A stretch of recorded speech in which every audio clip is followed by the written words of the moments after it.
Poiesis. Poiesis. Is a Greek word meaning to bring something into being that did not exist before. So yeah, like poetic, or it's the root of the English word poetry. Okay, yeah. So that was the assumption I made, but it's nice to verify that. Since a culture is itself a poiesis, all of its participants are poitai. Inventors, makers, artists, storytellers, mythologists. They are, however, makers of actualities. They are not, however, makers of actualities, but makers of possibilities. The creativity of culture has no outcome, no conclusion. It does not result in artworks, artifacts, products. Creativity is a continuity that engenders itself in others. Artists do not create objects, but create a way of objects. So that was really interesting. And then especially with kind of what you just showed me. Since art is never possession and always possibly nothing, and always possibility, nothing possessed can have the status of art. If art cannot become property, property is never art as property. Artists cannot be trained. One does not become an artist by acquiring certain skills or techniques, though one can use any number of skills and techniques in artistic activity. The creative is found in anyone who is prepared for surprise. Such a person cannot go to school to be an artist, but can only go to school as an artist. I'm going to write something down. Sorry that my reading, I don't read out loud very often. That's one thing I'm excited to have kids and read out loud to get better at. But my eyes are always trying to get ahead of me when I'm reading. So I have to go back a lot. It's probably not fun to listen to. So no sooner did the Renaissance, this is the thing that was most interesting to me. No sooner did the Renaissance begin than it began to change. Indeed, the Renaissance was not something apart from its change. It was itself a certain persistent and congruent evolution. A society is defined by its boundaries. A culture is defined by its horizons. So that restates, I think we restated that from earlier, but defined by its boundaries, a culture is defined by its horizon. Since there can be no prizes without a society, no society without opponents. So this gets into the concept of patriotism. And so reading this, this isn't a very, this is going to sound politically potent, especially in the current cultural context. Yeah. That hasn't been my experience. I'm about halfway through the book.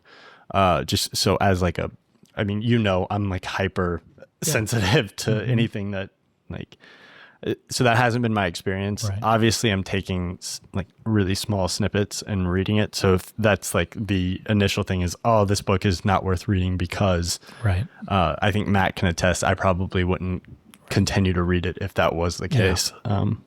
But obviously, I don't know. That might not age well. I haven't finished it yet. So since there can be no prizes without a society, no society without opponents, patriots must create enemies before we can require protection from them. This is another interesting thing too, of the cultural context of this at the current moment is different. Reading this detached, it does just feel like a commentary on the idea of patriotism or a nationalism full as a concept. So before we can require protection from them, patriots can flourish only where boundaries are well-defined, hostile, and dangerous. The spirit of patriotism is therefore characteristically associated with the military or other modes of international conflict. Because patriotism is the desire to contain all other finite games within itself, that is, to embrace all horizons within a single boundary, it is inherently evil. Every moment of an infinite game, therefore, presents a new vision, a new range of possibilities. The Renaissance, like all genuine cultural phenomena, was not an effort to promote one or another vision. It was an effort to find visions that promise still more visions. Who lives horizontally is never somewhere, but always in passage. Any culture that continues to influence our vision continues to grow in the very exercise of that influence. Properly speaking, the Renaissance is not a period, but a people. Moreover, a people without a boundary, and therefore without an enemy. The Renaissance is not against anyone.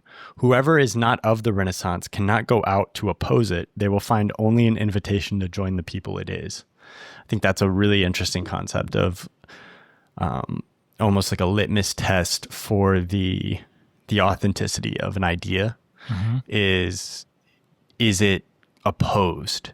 Because if it is in opposition to something directly, then it's not like that.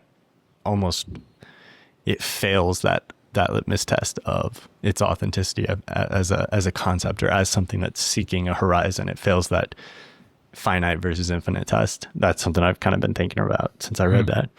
A people as a people has nothing to defend. In the same way, a people has nothing and no one to attack. One cannot be free by opposing another. My freedom does not depend on your loss of freedom.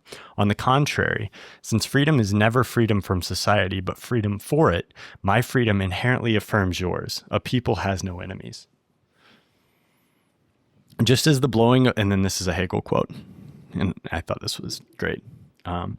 Just as the blowing of the winds preserves the sea from the foulness which would be the result of a prolonged calm, so also corruption in nations would be the product of a prolonged, let alone perpetual peace. And then infinite players do not rise to meet arms with arms. Instead, they make use of laughter, vision, and surprise to engage the state and put its boundaries back into play. What will undo any boundary is the awareness that it is our vision and not what we are viewing that is limited. That's as far as I... Say that last one again. Infinite players do not rise to meet arms with arms. Instead, they make use of laughter, vision, and surprise to engage the state and put its boundaries back into play. What will undo any boundary is the awareness that it is our vision and not what we are viewing that is limited. I think that's a really beautiful observation. So, I don't know. Immediate thoughts. We don't have to... Well, the biggest thing is the biggest thing takeaway for me is just thinking, I'm going to get you a copy of this, by the way. Yeah, too. that'd be great. I'm reading it. I was like, I think Matt will enjoy this. And we've talked about this in the past, but it's just that sort of the difference between a very binary way of thinking, rigid. There's borders on either side. Right and wrong, black and white, literally the all colors and the absence of color.